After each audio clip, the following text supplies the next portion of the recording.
Hello. It's nice to be here. So just a quick recap of myself. She did a good introduction. So I'm Samuli Jääskeläinen. I'm currently enrolled in a Twitter challenge called One Game a Month, where I make one game a month. This is quite easy. And for 4 of those months, I have made VR games during the last year. I'm the student at Kajaani, Applied Sciences, and I'm also been teaching there. And I recently did some VR research for F-Secure. So just a quick recap for those who don't know what the game jam is. It's something we will have restrictions, and you need to make a game. Usually there is a time and team restrictions. So for example, you have 48 hours, your team is space, and you need to make it alone. There is a couple of very popular game jams in the slide. So my adventures in the virtual world so far have been, I started with Virtual Boy, and of course I didn't develop anything for it, but it was my first look into the head-mounted displays. It was nice, but nothing so special. Then I did some AR protos for phones before I got Rift. And I've been loaning my school's Oculus Rift since, and it's been basically on my desk home all the time. And I have made 4 games for it. Then I also ventured into the mobile VR depths and made the 1 game for Durovis Dive. And I will say that don't venture into mobile VR yet. Wait, it's very hard to make anything that actually is fun to play. That's a screenshot of the mobile game. So it was a racing game. You had to have like this third-party exclusive gameplay pad to even play it in AR or VR. And then I also did some R&D for Oculus Rift for F-Secure as a summer job, but I can't really talk that much about that. So let's go to the postmortems. I have 4 games here to show. And first of them is Pus Pus Platypus. It was made in 48 hours. We had a team of 4 people, and it was made for a competitive game jam called Indie Speedrun. And here is a short gameplay video of it. So you are this platypus, and you are kissing all around. And you play the game with the Oculus Rift in your head. You look around, and then you need to make smooching sounds in the microphone, like to shoot the kisses. So it looks amazing when people play it. Like, it's super fun. And it's also fun to play. You go with the like really colorful style. It's easy to make for 48 hours. And this was my first introduction to Oculus Rift. So at the beginning of this jam was the same time as I got the Rift on my hands. So what went well in this project? Everyone loves kissing and kissing sounds. So usually you shoot in the game, so we want to do something absolutely counterintuitive. So you need to do the kissing sounds. It looks fun, it's fun to do, and people love it. And of course, these kind of crazy physics games like Katamari Damacy, people enjoy them. So now you can kiss and push blocks around. It's super fun. And this kind of very colorful, solid art style, it's easy to produce, but it also works really well with current generation of head-mounted displays, because the resolution is so low that you can't really show fine detail anyways. So these big, colorful areas are actually very immersive and easy to create. So you don't need to try to make realistic environments when you are making virtual games. Then it was also a very good first-timer demo for people, because it goes on rails, and you just look around and kiss around. So you can stand here and kiss, or sit around and kiss. So you don't actually need to move there by yourself. And we actually got into the final rounds of Indie Speedrun, and this was nominated to the finalists by Ron Gilbert. So I was quite happy with the final result. But of course, there was some things that didn't go so well. So for example, people do very different kissing sounds. So when you say some people like, do a kissing sound in the microphone, like 10 people do 10 different kissing sounds. So we had a lot of problems doing the audio right. So audio input is fun, but in 48 hours, making the algorithms and stuff, it's not very good idea. So, and then, of course, this kind of game don't have that much depth, so it's kind of like a gimmicky game. It's like fun to play once or twice, but that's it. You can't really expand it that much. And then it was our first time we are using Oculus, as I said. We got the Oculus Rift into our hands at the beginning of the jam. So I didn't have any prior experience of developing for VR in practice. So we had to use a lot of time to get things working. So I wouldn't recommend it trying VR development in a jam. It's good to make like a VR jam when you are used to the technology, but when you need to learn everything from the ground up, it's quite hard. And because of that, we didn't have that much time to polish and test the game.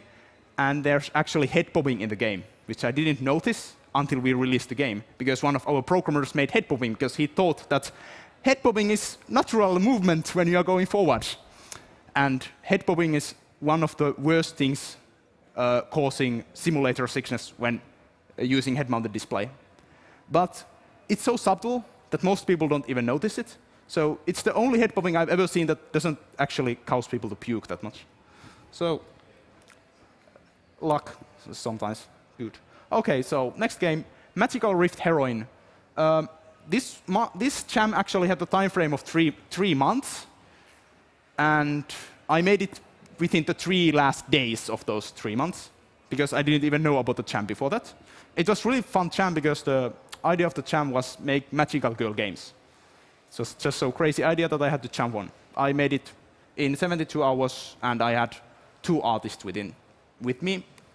And here is gameplay. So this is the first rhythm game I have ever seen in VR. And it's kind of like Guitar Hero, but you are using your head tracking to play the notes. So what went wrong? Intuitive controls. People usually move their head around when they are... it's very intuitive to move your head around with the sync with the music. If you go to any metal concert, you know people are headbanging to all the different directions. So looking at the notes and jamming at the same time as the music, it's super fun, super easy to do. And you don't need to move in the virtual environment. It's very safe and comfortable. And then the art style, again, for all the artists, I said that something colorful and clear, something that's easy to read, works really well in VR. And then, because the simple concept wasn't that hard, and I actually managed to find a Unity plugin that did half of the code for me. It was a rhythm game plugin. So I had time to polish it, and it really shows in this game. And it's good to give people some kind of options and settings. And I actually got like way ahead my head and put all kind of settings and tweakings into the game. And people liked it because you can move your head position, your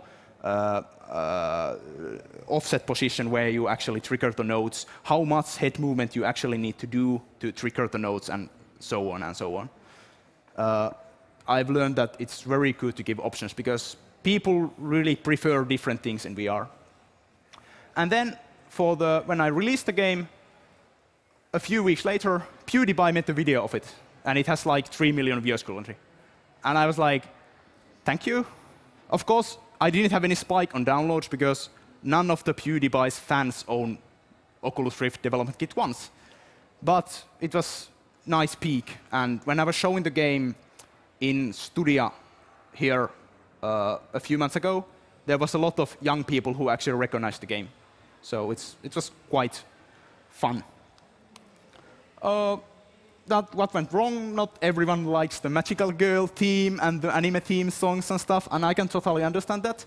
So it might have actually gotten more coverage if I would have made it more like Guitar Hero, because it was basically like a Guitar Hero, but it was so sugar-coated with pink that people refused to play it sometimes.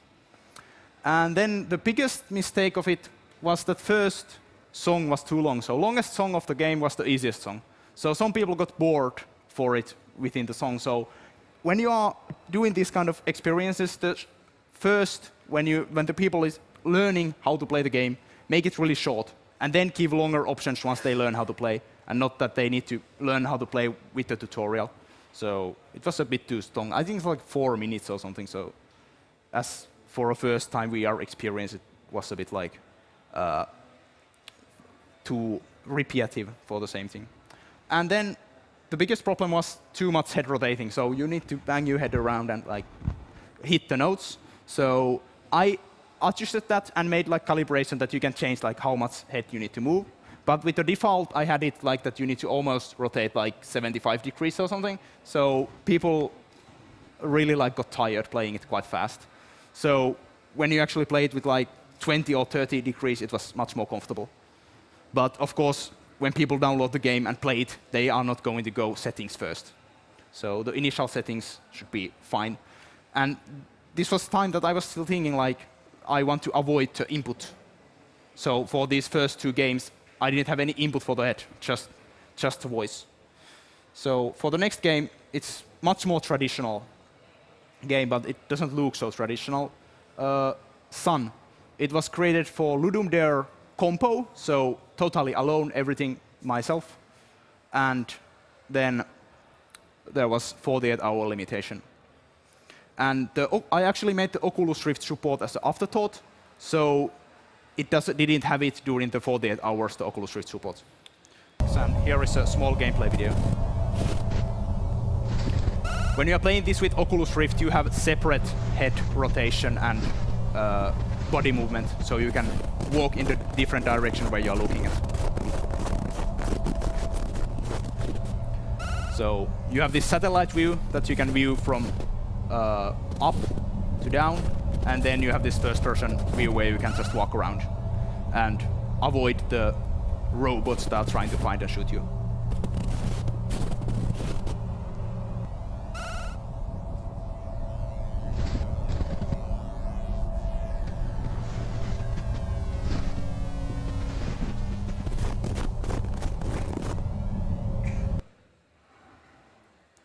Okay, so I like colorful games. So people really like got off-put by the game. So I thought that's good. Like it's fun that people don't always enjoy these kind of things. For me, it's like a IMA's arts. So I enjoy that.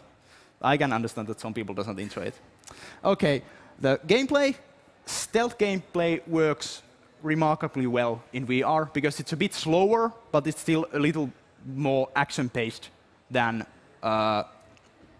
like a traditional adventure games, but still it's not horror. You can control the horror because you can usually see where the enemies are going, because I don't want to cause any jump scares for the players. And then you have this radar view from up, and when on VR you could actually rotate your head around, and you got bigger field and better presence of where you are going. And because of the stereoscopic rendering, it was easier to navigate in the world in VR than in traditional 2D display. As you could see, the graphics style was quite confusing. But causing seizures is not that good, because many people refused to even try the game out because it was so flickery.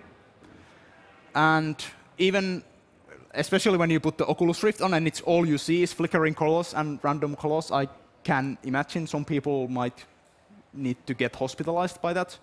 I still like it, so it's okay. Then I tried to make a plot in that 48 hours in the game, and it's a mess. No one understands it. But that's not really VR stuff, but I just wanted to mention it. And then the VR support as afterthought. So initially, I didn't plan to make it VR, but then I was like, OK, I'll try it because I have the Oculus Rift with me. And because I did it as an afterthought, I had to almost reprogram the whole player class. And from that on, I've been always doing it in a way that you can, every time in the game, change between normal mode and VR mode, if the game has both modes. It really helps playtest the game, and it helps to make it function in VR well all the time. So I think implementing that kind of support is very good. And for some people, if they get tired playing it in VR, they can just take the headset off and then continue playing it normally. And then the bigger problem with not VR, the afterthought VR support was the horrible user interface. So it was flickering like in your perceptual vision. It wasn't close enough, so you couldn't really read it. But it was there and flickering. So it was more of a distraction that you can't really understand what's happening there. So I had to always really like explain people how to do the user interface. And that's something what I've really been keen into, thinking of how to make good user interfaces in VR, because you need to throw all your traditional user interface knowledge into the trash bin. OK, my fourth game Water Hazard, this was also made for Ludum Dare, but this was Ludum Dare Jam, which means that I could use a team. And we had a team of, I think, 6 people in this. And we made this in 72 hours. And it's this kind of homage to old school survival horror games like Resident Evil, Dino Crisis, and so on. This disables the security fences. Complete with very poor voice acting. And we used a lot of time to make these shaders look just right. Like, so all the polygons and texture renderings and stuff are actually, we had to like reconstruct these effects within normal shaders. So make the limitations again.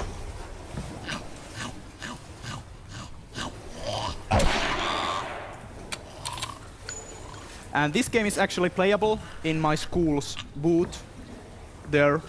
So you can go and play it. It's Kajani University of Applied Sciences booth.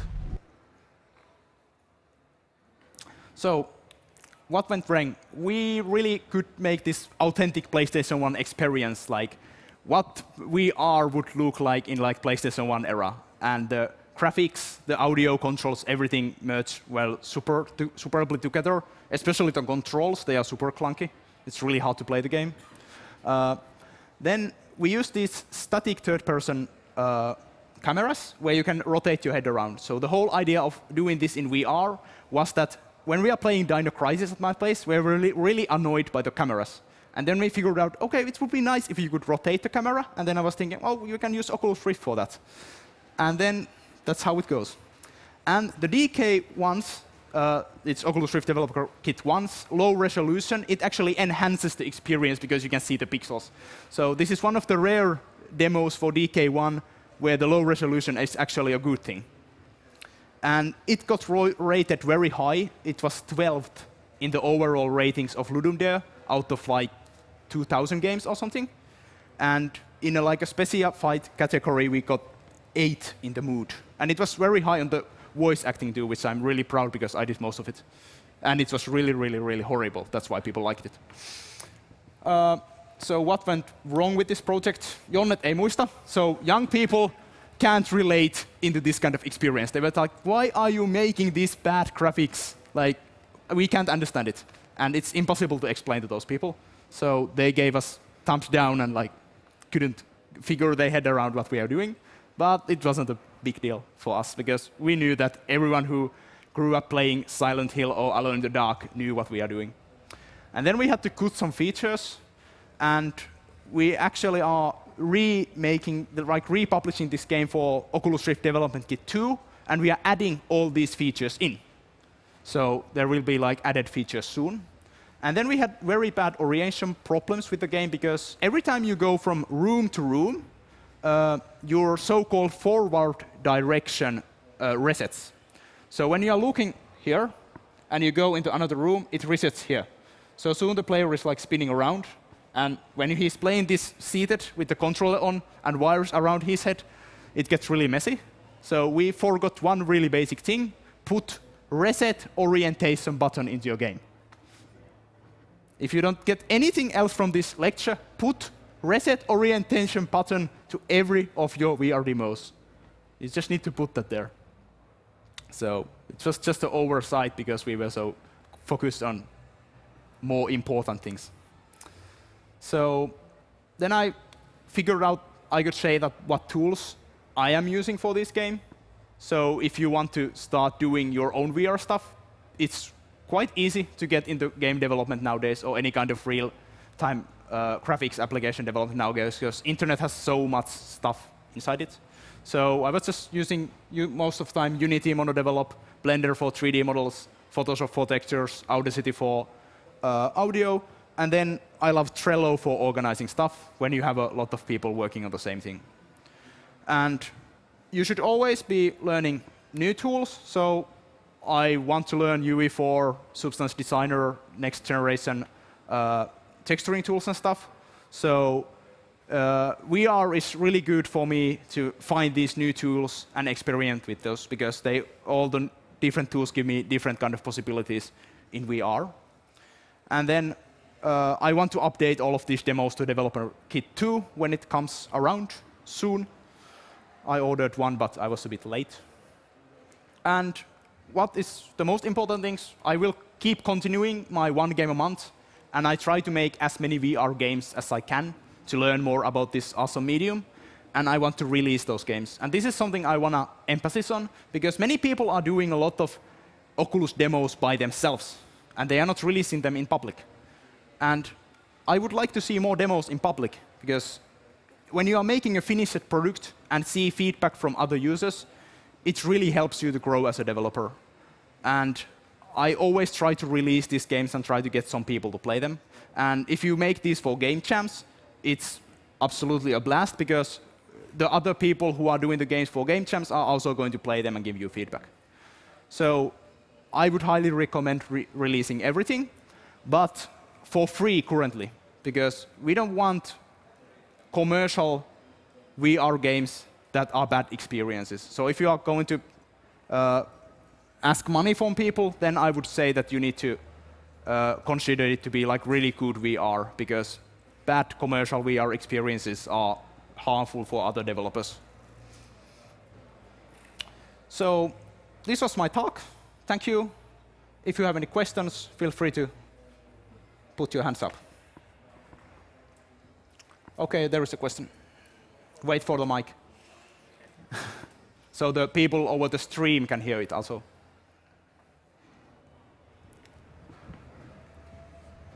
Yeah, well, anytime, anywhere, I'm always talking and asking questions, and well, that's my style.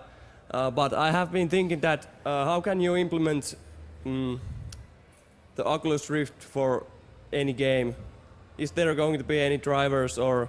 There is currently injection drivers that you can like modify pre-existing games to play with Oculus, but most of those games are not designed for VR, of course. So they are actually very bad experiences. OK, so can developers make drivers for Oculus Rift themselves, or is there some kind of? It's completely open source currently, so you can make whatever you want. OK. Yeah, and there is actually in the emulator scene, because emulators can actually modify the games more than normal like injection drivers. There's been like some people who are actually gotten like head tracking and positional tracking working within emulators. So emulating, for example, Wii games works quite well with VR, as far as I have understood. Yeah, well, I actually bought a 3D computer, a laptop, and there was this 3Def application. Have you heard of it? Yes. Yeah, and it can translate any DirectX. Yeah, it's not a problem to make it 3D. The problem is to have the head tracking and positional head tracking, that you rotate your head around in the game, and you can do it also in the game. Like in the real world, when you rotate, it rotates in the game. Because usually your head movement is bound into your mouse. So if you turn your mouse left, your head is also moving left. Your body can't go into different directions as you are aiming. Yeah, but when you are taking the head tracking away, that you can play 2D games as 3D, but you don't have a head tracking. Is there going to be something like that? Because yeah, you can do that with Oculus, but I would then recommend using 3D display, because that's better for that. For now, at least. Forever, I would think, because it can cause nausea. Okay. Because it's like the image is trapped into your face. Yeah, true. OK, thanks.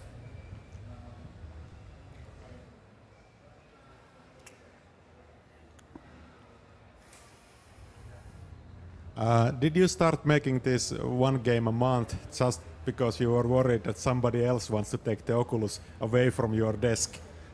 No, I actually started it before I even got Oculus. I started in January 2013, so this is my second year of doing it. OK. Yeah.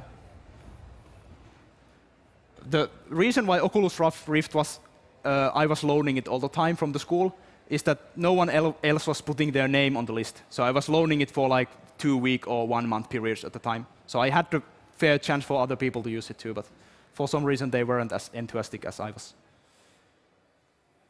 which is sad. Is there a question? Okay.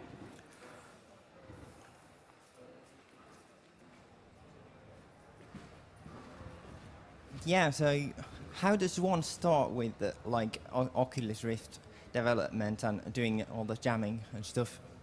Yeah, the easiest way of doing it, like, I would say Unity 3D is currently the easiest way of doing it, but you actually need the Pro license. So you can also, you need to use like a trial version of it, so you can use it only for 1 month. The Unreal 4 currently is $20 a month, and it gives you the full source code access, and that's also another very good engine to use Oculus Rift on. There is also, I think, Ogre engine has it also, but that's a bit harder if you are not that familiar with like programming. Yeah. Shiva. Yeah, there is quite a lot like engines, and you can even, if you know what you are doing, you can just put the implementation of Oculus Rift into your own engine because it's all open source. But the hardest thing is designing it, not actually making it functional, because it's so different and there is not that much reference points currently.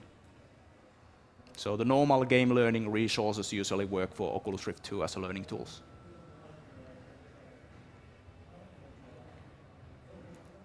I think that's all. Thank you.